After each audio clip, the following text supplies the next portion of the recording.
सभी को नमस्ते। मैं आप सभी का आपके अपने यूट्यूब चैनल लो बिटवीन्स में एक बार फिर से स्वागत करता हूँ और आपसे विनम्र प्रार्थना करता हूँ कि जैसे आप लो बिटवीन्स को प्यार देते हो, वैसे ही हमारे नए चैनल मुकेश मुनीश लो क्लासेस, जिसका लिंक मैं डिस्क्रिप्शन में भी दे दूँगा, आप ज़रूर उसको भी प्यार दीजिए।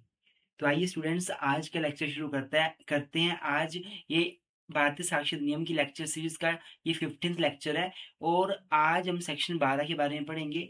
ये सेक्शन बहुत महत्वपूर्ण है। इस सेक्शन में चाहे आप एलएलबी कर रहे हो, चाहे आप बीए एलएलबी कर रहे हो, चाहे आप कोई भी एग्जाम की तैयारी कर रहे हो, इस सेक्शन के लेंथी क्वेश्चन भी आता है, शॉर्ट भी आता है और बहुत बार इसका जो एमसीक्यू है, यहाँ से एक्सप्लेनेशन से क्वेश्चन आ जाता है। तो आइए इस वीडियो को अच्छे से पढ़ेंगे। तो स्टार्ट करते हैं आज का सेशन। सबसे पहले सेक्शन 12 ये बात करता है facts showing the existence of state of mind और ऑफ बॉडी और बॉडली फीलिंग। तो जो भी फैक्ट एक व्यक्ति के स्टेट ऑफ माइंड, उसके माइंड में क्या चला हुआ था, उसका माइंड में उसकी इंटेंशन क्या थी, उसको किसी काम को करने का नॉलेज था या नहीं था, वो गुड फेथ में काम कर रहा था, नेग्लिजेंटली काम कर रहा था, रैशनेस के साथ काम कर रहा था, इल विल के साथ काम कर रहा था, गुड विल के साथ काम कर रहा था। ये सारे फैक्ट्स जो एक व्यक्ति के माइंड में होते हैं, सारे फैक्ट्स जो उसके माइंड में क्या चल रहा है वो शो कर रहे हैं, या उसके बॉडी के रिगार्डिंग जो फैक्ट्स हैं, या उसकी बॉडीली फीलिंग के रिगार्डिंग जो फैक्ट्स हैं, वो सारे रेलिवेंट होंगे सेक्शन 12 में। हम एग्जाम्पल्स अच्छे से पढ़ेंगे इस चीज को। पहले हम लोग फटाफट एक बार नोट्स में चलते हैं और इसको अच्छे से डिटेल में पढ़ते हैं। तो सेक्शन 12 बोलता है facts showing the existence of state of mind और ऑफ बॉडी और bodily feeling. Facts showing the existence of any state of mind such as intention. एक व्यक्ति की इंटेंशन क्या है। नॉलेज, व्यक्ति को किसी काम को करने का नॉलेज है या नहीं है। मान लो कोई व्यक्ति बोलता है कि मैंने थप्पड़ मारा था, मुझे नॉलेज नहीं था कि थप्पड़ से मर जाता। वो व्यक्ति को ऐसा है कि यहाँ पे कुछ प्रॉब्लम है, थप्पड़ पड़ने से ज्यादा खून बहा और वो मर गया। तो दूसरा व्यक्ति बोलता है मुझे नॉलेज नहीं था। फैक्ट जो शो करता है उसको नॉलेज था, वो रेलिवेंट होगा। फैक्ट जो शो करता है उसको नॉलेज नहीं था इस बात का कि जस्ट एक थप्पड़ से व्यक्ति मर जाएगा, वो भी रेलिवेंट होगा। मान लो किसी व्यक्ति को यहाँ पर कोई प्रॉब्लम है और एक व्यक्ति को पता है कि इसके यहाँ पे एक डंडा मार दिए ये मर जाएगा। यहाँ पे से कोई इशू है, कोई मेडिकल इशू है, कोई प्रॉब्लम है कि यहाँ पे ये बिल्कुल भी दर्द सहन नहीं कर पाता है और उस व्यक्ति ने जाके डंडा मारा उसको यहाँ पे। तो इसका मतलब उसको नॉलेज था। अब जो फैक्ट ये बात की तरफ इशारा करेंगे उसको नॉलेज था, वो रेलिवेंट हो जाएंगे। The existence of any state of mind, एक व्यक्ति के माइंड में क्या चला हुआ है, उसकी टेंशन क्या है, उसका नॉलेज, वो गुड फेथ में काम कर रहा है या नेग्लिजेंटली काम कर रहा है, रैशनेस के साथ काम कर रहा है, उसकी बुरी नीयत है या अच्छी गुडविल है उसकी टूवर्ड एनी पर्टिकुलर पर्सन, और showing the existence of any state of body. यही व्यक्ति की स्टेट ऑफ बॉडी कैसी है, उसकी स्टेट ऑफ बॉडी, वो पतला है, मोटा है, उसकी बॉडली फीलिंग कैसी है, वो बीमार है, वो मेंटली इल है। ये सारे फैक्ट्स रेलिवेंट हो जाएंगे when the existence of state of mind, body और bodily feeling is in issue और रेलिवेंट फैक्ट। जब भी क्वेश्चन राइज होगा कि एक पर्टिकुलर पर्सन का माइंड का स्टेट ऑफ माइंड क्या था, एक पर्टिकुलर पर्सन की इंटेंशन क्या थी, नॉलेज क्या था, गुड फेथ में काम किया उसने नहीं किया, नेग्लिजेंटली काम किया या रैशनेसली कैसे उसने काम किया, तो ऑल फैक्ट्स जो शो करेंगे इस इन बातों की तरफ, वो सारे फैक्ट्स रेलिवेंट हो जाएंगे। इसमें एक एक्सप्लेनेशन नंबर 1 है जो क्या बोलती है, a fact relevant as showing the existence of state of mind must show that state of mind exists not generally but in reference to particular matter in question. It is very important explanation. ये बोल रहा है कि जब state of mind की बात आती है, कि कोई व्यक्ति का स्टेट ऑफ माइंड उस टाइम पर कैसा था, ये इशू में आता है, तो स्टेट ऑफ माइंड आपने जनरल स्टेट ऑफ माइंड नहीं बताना है। मान लो कोर्ट में केस चला हुआ है और क्वेश्चन ये है कि क्या इसने ये काम जानबूझ के किया, तो आप कोर्ट में ऐसा नहीं बोल सकते सर ये तो ऐसे ही करता है, ये जानबूझ के करता है, इसने पहले भी जानबूझ के ये किया, फिर जानबूझ के इसने ऐसे किया, इसने ये काम भी जानबूझ के किया होगा। आप ऐसे नहीं बोल सकते। आपको जो केस चला हुआ है, आपको पर्टिकुलर मैटर जो क्वेश्चन में है उसके रिगार्डिंग बताना पड़ेगा कि इसने ये काम जनरली किया हुआ, ये काम इसने नेग्लिजेंटली किया हुआ है, जानबूझकर किया हुआ है, इंटेंशनली किया हुआ है या नहीं किया हुआ है। State of mind doesn't mean that you say that he is usually do so, वो ऐसे ही करता है, उसका माइंड में ऐसे ही होता है, उसने ऐसे ऐसे काम किए। No, you have to give the explanation. एक पर्टिकुलर मैटर की रिगार्डिंग आपको बताना पड़ेगा, that is the explanation number one. Explanation two बोलती है but where upon the trial of a person accused of an offense the previous commission by the accused of an offense is relevant within the meaning of this section, the previous conviction of such a person shall also be relevant fact। ये यहाँ से question आता है कि पहले ये section 14 हुआ करता था, 14th हुआ करता था एविडेंस एक्ट का, अभी अब 12 है। तो सेक्शन 12 की एक्सप्लेनेशन टू क्या बोलती है?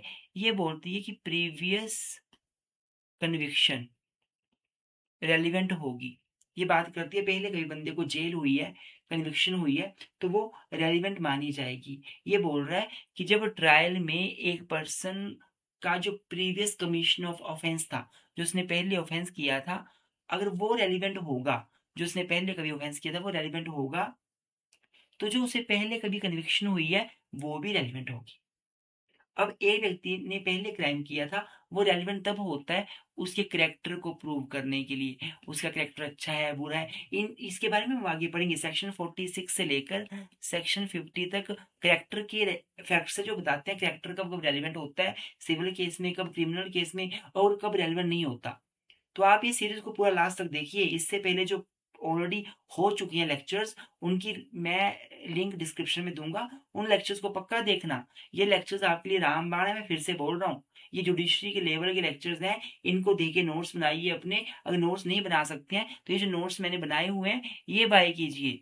98 164 92 276 व्हाट्सएप नंबर है, 98 166 34 276। यहाँ पे जाके आप हमारे नोट्स बाय कर सकते हैं, या हमारी जो एप्लीकेशन है मुकेश मुनीश लॉ क्लासेस, मुकेश मुनीश लो क्लासेस, ये हमारी जो ऐप है, इस ऐप में जाके भी नोट्स बाय कर सकते हैं। iOS पे भी ऐप चलती है, एंड्रॉइड पे भी ऐप चलती है, आप नोट्स बाय कर सकते हैं। तो यहाँ पे सेक्शन जो 12 है ये 3 बातें बोलते हैं। कुछ एग्जाम्पल देख लेते हैं, इलुस्ट्रेशन देखते हैं कुछ। कैसे है? फॉर एग्जाम्पल, एक पर्सन के ऊपर आरोप लगा है कि तुमने चोरी की संपत्ति रिसीव करी जानबूझकर, तुम्हें पता था ये चोरी का सामान है और तुमने फिर भी रिसीव किया। आपको पता है जब भी कोई सामान चोरी का होता है उसको खरीदना भी नहीं चाहिए, उसको लेना भी नहीं चाहिए, ये भी अपराध होता है। लेकिन अब मान लो किसी व्यक्ति के पास चोरी का सामान मिला है और उसके ऊपर केस लग पड़ा, इसने चोरी चोरी का सामान लिया। वो बोल रहा है नहीं नहीं सर, मैंने चोरी का सामान नहीं लिया, मुझे क्या पता था ये चोरी का सामान है, मैंने तो गुड फेथ में सामान ले लिया, मुझे क्या पता था चोरी का है। लेकिन ये प्रूव कर दिया गया, कोर्ट में पता चला कि भाई जब उसके घर में सर्च करने गए तो वो बहुत सारे चोरी के सामान के पोजेशन में था। जो सामान तो पुलिस को मिला, जिसके ऊपर केस चला हुआ है वो तो है। उसके बाद इन्वेस्टिगेशन में पता चलता है कि उसके घर में एक वॉच भी थी, फोन भी था, लैपटॉप भी था, उसके घर में एक गोल्ड का नेकलेस भी था, और ये सब चोरी का था। इन सभी की रिगार्डिंग आसपास के लोकेलिटी के लोगों ने पुलिस रिपोर्ट पे जो थी, पुलिस कंप्लेंट करी थी कि भई ऐसा हमारा सामान चोरी हो गया है। तो फैक्ट कि उसके घर में बहुत सारा चोरी का सामान है, ये रेलेवेंट है, क्योंकि इस तरफ शो कर रहा है कि उसको पता था, जिस सामान का क्वेश्चन अभी कोर्ट में चला हुआ है उसे पता था ये सामान चोरी का सामान है। आगे चलते हैं। आगे दूसरा क्वेश्चन देखते हैं। Is charge with shooting at B with intent to kill him in order to show his intent the fact of having previously shot at B may be proved. अब क्या हुआ, एक व्यक्ति के ऊपर केस चला हुआ है कि उसने बी को मारा और उसकी इंटेंशन ये थी कि उसे किल करना, उसे शूट किया उसे मारने के लिए। वो बोलता नहीं नहीं जी मैंने तो शूट किया नहीं मारने के लिए, गलती से मैं तो कहीं और मार रहा था, गलती से उसके पास से गोली चली गई, मैंने तो जानवर को मारने लगा था। लेकिन फैक्ट निकल के सामने आया कि पहले भी उसने बी को मारने की कोशिश करी है और उसका केस भी हो चुका है अटेम्प्ट टू मर्डर का। The fact is relevant here in this case, why it is showing his intention कि यस उसने पक्का मारने के लिए गोली चलाई होगी। एक और एग्जांपल देख लेते हैं। A is charge with sending threatening letters to B. Threatening letter previously sent by A to B may be proved as showing the intention. एक व्यक्ति किसी को धमका रहा है, लेटर सेंड कर रहा है, डराने धमकाने वाले, तो फैक्ट कि पहले भी उसने लेटर सेंड किया है ये रेलिवेंट होंगे, क्योंकि ये शो कर रहे हैं कि उसने जो इस बार लेटर सेंड किया है वो सोच समझ के इंटेंशन के साथ ही सेंड किया है कि किसी को मैं धमकाऊं।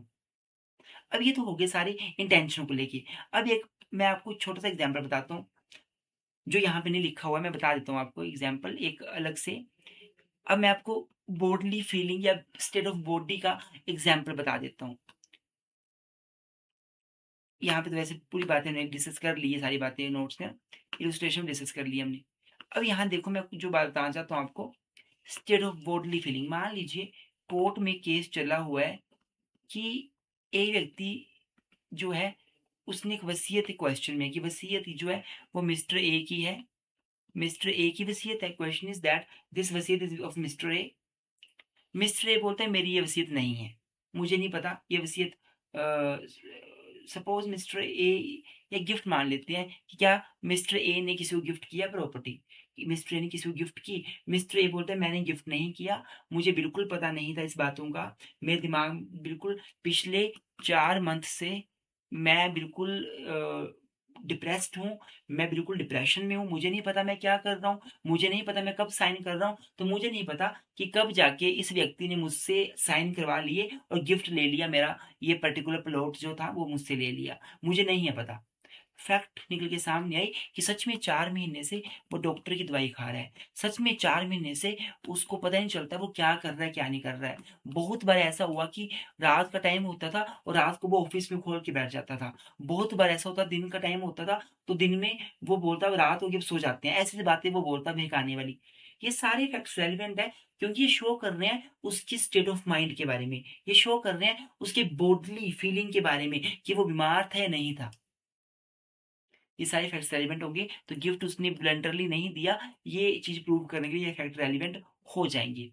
तो ये सारा जो था वो अबाउट सेक्शन 12 था, which is very very relevant from examination point of view. इसमें लास्ट में आपको बताना चाहूँगा कि हमारा लॉ बिटवीन्स जो यूट्यूब चैनल है, साथ में मुकेश मुनीश लॉ क्लासेस, हम आपको LLB, BA LLB, LLM entrance, LLM regular courses, all India बार एग्जामिनेशन, CBI, APP, APO, इन सभी टेस्ट की हम तैयारी करवाते हैं। हम नोट्स भी देते हैं और साथ में हम लोग शॉर्ट और लॉन्ग लेक्चर्स भी देते हैं। अभी हमारी डेली क्लासेस में भारतीय नागरिक सुरक्षा संहिता चला हुआ है, BSc हमारा पूरा पेड में कंप्लीट हो गया है, मुस्लिम लॉ हमारा पूरा पेड में कंप्लीट हो गया है, एडमिनिस्ट्रेटिव लॉ हमारा पेड में चला हुआ है, ऑल इंडिया बार एग्जामिनेशन की क्लासेस हमारी चली हुई हैं, CBI APP हमारा कंप्लीट हो गया, इसका रिकॉर्डेड बैच आप ले सकते हो, बहुत ही सस्ता बैच है। हमारी LLM की एंट्रेंस की क्लासेस चली हुई हैं, तो आप कभी भी फ्यूचर में लॉ में अच्छे सिंपल लैंग्वेज में लॉ सीखना चाहते हो तो आप हमारी इस नंबर को सेव कर लीजिए, 9816492276। आप हमें व्हाट्सएप कर सकते हो। एक और नंबर है 9816634276, आप हमें मैसेज कर सकते हो, कॉल कर सकते हो, हम डेफिनेटली आपकी हेल्प करेंगे। Thank you so much, keep supporting law with twins.